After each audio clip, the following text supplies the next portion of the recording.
আজকে যে ইম্পর্টেন্ট নিউজটা আপনাদেরকে বলতে চাই, আমেরিকা ইতিমধ্যে এই নির্বাচন ব্যবস্থাটাকে প্রত্যাখ্যান করেছে। একদম ডাইরেক্ট প্রত্যাখ্যান করেছে। তারা বলেছে এটা ফ্রি অ্যান্ড ফেয়ার কোনো ইলেকশনই হয়নি। জাতীয় সংসদ নির্বাচন অবাধ সুষ্ঠু হয়নি। পররাষ্ট্র দপ্তরের বিবৃতিতে এমন মন্তব্য করেছে মার্কিন যুক্তরাষ্ট্র। সোমবার প্রকাশিত ওই বিবৃতিতে বলা হয়, বিভিন্ন পর্যবেক্ষক সংস্থার সাথে যুক্তরাষ্ট্র একমত যে নির্বাচন সুষ্ঠু হয়নি। টুর্ক বিরোধী প্রার্থী ও তাদের সমর্থকদের উপর দমন পীড়নের মধ্য দিয়ে রোববারের নির্বাচনের পরিবেশ নষ্ট হওয়ায় অসন্তোষ প্রকাশ করেন। নির্বাচনের আগে বিরোধী দলের হাজারো নেতাকর্মীকে আটক এবং ভয়ভীতি প্রদর্শনের বিষয়টিও উল্লেখ করেন তিনি। এই নির্বাচনগুলো অবাধ সুষ্ঠু ছিল না এবং আমরা দুঃখিত যে সমস্ত দল অংশগ্রহণ। সম্মানিত দর্শক মণ্ডলী, এবার মহাবিপদে রয়েছেন প্রধানমন্ত্রী শেখ হাসিনা। বিশেষ কাঠখড় পুড়িয়ে যে নির্বাচন তিনি 7 জানুয়ারি অনুষ্ঠিত করেছেন, অবশেষে সেই নির্বাচনটিকে প্রত্যাখ্যান করেছে আমেরিকা যুক্তরাষ্ট্র এবং জাতিসংঘ।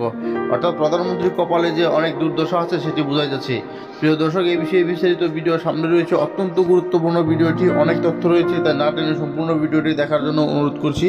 ভিডিওটি দেখলে জাতিসংঘ এবং আমেরিকা কী বিবৃতি দিয়েছে সে সম্পর্কে বিস্তারিত জানতে পারবেন। দর্শক, আপনি যদি আমার চ্যানেলে নতুন হয়ে থাকেন, এইরকম আপডেট নিউজ সবার আগে পেতে চ্যানেলটিকে সাবস্ক্রাইব করে পাশে থাকা বেল বাটনটি অন করে একটি লাইক দিয়ে দেখতে থাকুন সম্পূর্ণ ভিডিওটি। দ্বাদশ জাতীয় সংসদ নির্বাচন অবাধ সুষ্ঠু হয়নি। পররাষ্ট্র দপ্তরের বিবৃতিতে এমন মন্তব্য করেছে মার্কিন যুক্তরাষ্ট্র।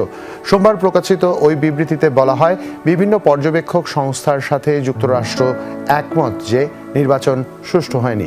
সব দল অংশগ্রহণ না করায় হতাশাও জানিয়েছে মার্কিন স্টেট ডিপার্টমেন্ট। এর পাশাপাশি নির্বাচনকে কেন্দ্র করে বিরোধী দলীয় নেতাকর্মীদের গ্রেফতারেও উদ্বেগ জানায় যুক্তরাষ্ট্র। এছাড়াও নির্বাচনকালে এবং এর আগের মাসগুলোতে সহিংসতার নিন্দাও জানিয়েছে যুক্তরাষ্ট্র। রয়েছে জানার, বিশেষ করে শেখ হাসিনার যারা লাফালাফি করছেন, অবৈধ নির্বাচন করে পার পেয়ে যাচ্ছেন, নির্বাচনটাকে আবার জাতির কাছে খাওয়ানোর চেষ্টা করছেন, তাদের জন্য বিশেষ কিছু মলম এখানে আছে, যেগুলো পেলে হয়তো ওদের বাড়াবাড়িটা অল্প সময়ের মধ্যেই থেমে যাবে বলে আমি বিশ্বাস করি। আপনারা জানেন যে ইতিমধ্যেই বাংলাদেশের অবৈধ এই নির্বাচনকে নিয়ে দেশ বিদেশে সমালোচনার ঝড় তুলছে। বিশেষ করে বাংলাদেশের রাষ্ট্রের যারা শুভাকাঙ্ক্ষী রয়েছেন, যারা এদেশের গণতান্ত্রিক মুক্তি চায়, যারা এদেশের জনগণের অধিকার চায়, যারা এদেশের মানুষের ভোটাধিকার চায়, তারা কিন্তু এখন এটাকে প্রতিবাদ করা শুরু করে দিয়েছেন। আমরা নির্বাচনের আগ থেকেই বলেছি যে এমন একটা পরিস্থিতি বাংলাদেশে সৃষ্টি হবে বা সৃষ্টি করা হবে, যেই পরিস্থিতি থেকে শেখ হাসিনা উত্তরণের কোনো রাস্তা পাবে না, এবং এমন পরিস্থিতি হবে যেই পরিস্থিতি থেকে তারা উত্তরণ তো ঘটাতেই পারবে না, বরঞ্চ বাংলাদেশের নাগরিকদেরকেও সেই জায়গায় ডুবিয়ে মারবে এই আওয়ামী লীগ সরকার যদি সেই জায়গায় ক্ষমতায় থাকে। আজকে দেখেন, গতকালকে যে নির্বাচনটা করেছে, এই নির্বাচনটাকে কেন্দ্র করে বাংলাদেশের এই নির্বাচন ব্যবস্থাটাকে নিয়ে ইতিমধ্যেই মন্তব্য করেছেন আমাদের শুভাকাঙ্ক্ষী রাষ্ট্রের মধ্যে অন্যতম শক্তিশালী রাষ্ট্র আমেরিকা করেছেন, যুক্তরাজ্য, তারপরে হচ্ছে আমাদের এই গণতান্ত্রিক পরিবেশ নিয়ে মন্তব্য করেছেন ইতিমধ্যেই আমাদের গণতান্ত্রিক রাষ্ট্র ব্যবস্থায় যারা যারা কাজ করছেন, কানাডা সহ অনেকেই। আপনারা জানেন ইতিমধ্যেই আমাদের দেশে মানবাধিকার কমিশনের পক্ষ থেকে পর্যন্ত বিবৃতি দিয়ে বলা হয়েছে। আজকে যে ইম্পর্টেন্ট নিউজটা আপনাদেরকে বলতে চাই, আমেরিকা ইতিমধ্যে এই নির্বাচন ব্যবস্থাটাকে প্রত্যাখ্যান করেছে। একদম ডাইরেক্ট প্রত্যাখ্যান করেছে। তারা বলেছে এটা ফ্রি অ্যান্ড ফেয়ার কোনো ইলেকশনই হয়নি, এখানে কোনো প্রতিদ্বন্দ্বিতাপূর্ণ কোনো নির্বাচন হয়নি। একদম ডাইরেক্ট, যে যাদের অপেক্ষায় আমরা ছিলাম যে বাংলাদেশের এই নির্বাচন নিয়ে আমেরিকা কি বলতে চায়, তাহলে তাদের ব্যাপারটা আমরা শুনে নিই।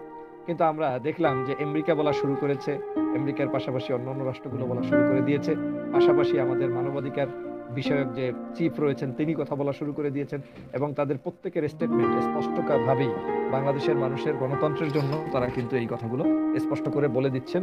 তারা কি বলছেন সে বিষয়ে আপনাদেরকে একটু আলোকপাত করার চেষ্টা করছি। আপনারা দেখেন, প্রথমত আপনাদের কাছে প্রথম আলো থেকেই নিউজটা আপনাদেরকে দেই, যেখানে বাংলায় এই বিষয়গুলো বিস্তর বলা আছে। এটা হচ্ছে প্রথম আলোর নিউজ, আপনারা গেলে আজকেই পাবেন যে বাংলাদেশের নির্বাচন অবাধ ও সুষ্ঠু হয়নি। যুক্তরাষ্ট্র ডাইরেক্ট যুক্তরাষ্ট্রের পক্ষ থেকে স্পষ্ট প্রতিবেদন, কোনো এখানে রাগ ঢাক রেখে এভাবে হয়েছে সেভাবে হয়েছে, আরো ভালো হলে ভালো হতো, এ ধরনের কোনো মন্তব্য নাই। এখানে সুষ্ঠু সুন্দর হয়নি, সেটাকে স্পষ্ট ঘোষণা দিয়ে দিয়েছে যুক্তরাষ্ট্র। যুক্তরাষ্ট্র বলেছে বাংলাদেশের দ্বাদশ জাতীয় সংসদ নির্বাচন অবাধ সুষ্ঠু হয়নি বলে মন্তব্য করেছেন যুক্তরাষ্ট্র। দেশটির পররাষ্ট্র দপ্তর সোমবার এক বিবৃতিতে এই তথ্য বা প্রতিক্রিয়া জানিয়েছেন। আপনারা জানেন যে দেশে বিদেশে বিভিন্ন ইংলিশ ম্যাগাজিনে এটা ইতিমধ্যেই হাইলাইটেড হয়েছে। তারা বলেছেন বাংলাদেশের এই নির্বাচনটি ফ্রি, ফেয়ার এবং অংশগ্রহণমূলক এবং সুষ্ঠু সুন্দর কোনো নির্বাচন হয়নি।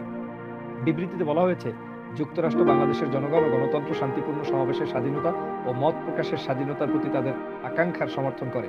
যুক্তরাষ্ট্র লক্ষ্য করছে 7 জানুয়ারি সংসদ নির্বাচনে আওয়ামী লীগ সংখ্যাগরিষ্ঠ আসনে জয়লাভ করেছে। যুক্তরাষ্ট্র বাংলাদেশের রাজনৈতিক বিরোধী দলের হাজার হাজার সদস্যদের গ্রেপ্তার, নির্বাচনের দিন অনিয়মের খবরে উদ্বিগ্ন। পররাষ্ট্র দপ্তর বলছে, যুক্তরাষ্ট্র অন্যান্য পর্যবেক্ষকদের সঙ্গে একমত যে এই নির্বাচন অবাধ ও সুষ্ঠু হয়নি। নির্বাচনে সব দল অংশগ্রহণ না করায় হতাশ হয়েছি আমরা। নির্বাচনকালীন সময়ে এবং আগের মাসগুলোতে যেসব সহিংসতার ঘটনা ঘটেছে তার নিন্দা জানিয়েছে যুক্তরাষ্ট্র। স্পষ্ট মেসেজ পেয়েছেন তো, যে বাংলাদেশে মনে করেছে যে শেখ হাসিনা এক্সাইডেড ইলেকশন, মানে শেখ হাসিনার পক্ষ থেকে ইলেকশন আর কেউ এখানে থাকতে পারবে না। সেই ধরনের ইলেকশন করতে গিয়ে বিএনপি সহ বিরোধী মতের সমগ্র মানুষকে জেলের মধ্যে বন্দি রেখে শেখ হাসিনা মনে করেছে যে ক্লাসের মধ্যে তিনি ফার্স্ট বয়, আর কোনো ছাত্রছাত্রী নাই, একা একা ফার্স্ট করবে, একা একা ফেল করবে, সবই তিনি। এবং আজকেও দেখেছেন তার দাম্ভিকতা, গণভবনের সামনে দুল ভবনে বসে সংবাদ সম্মেলন করছে। আমার মনে হয় this is a last time for Sheikh Hasina. এই সংবাদ সম্মেলন আর কখন করবেন সেটা একটু ভেবেচিন্তে দেখেন। যুক্তরাষ্ট্র আমেরিকার যে থ্রেড আপনাদের জন্য এখন অপেক্ষা করছে এবং যে পর্যায়টা আপনারা নিয়ে এসেছেন, ইট ইজ মানে আপনাদেরই কামাইয়ের ফসল। যাই হোক, গণতন্ত্র মানবাধিকারের ইস্যুতে করা অঙ্গীকার ফিরিয়ে আনতে পদক্ষেপ নিতে বাংলাদেশের প্রতি আহ্বান জানিয়েছেন জাতিসংঘের মানবাধিকার বিষয়ক হাইকমিশন। সোমবার এক বিবৃতিতে এই আহ্বান জানানো হয়। বিবৃতিতে সংস্থার হাইকমিশনার ফলকার তুর্ক বিরোধী প্রার্থী ও তাদের সমর্থকদের উপর দমন পীড়নের মধ্য দিয়ে রোববারের নির্বাচনে পরিবেশ নষ্ট হওয়ায় অসন্তোষ প্রকাশ করেন।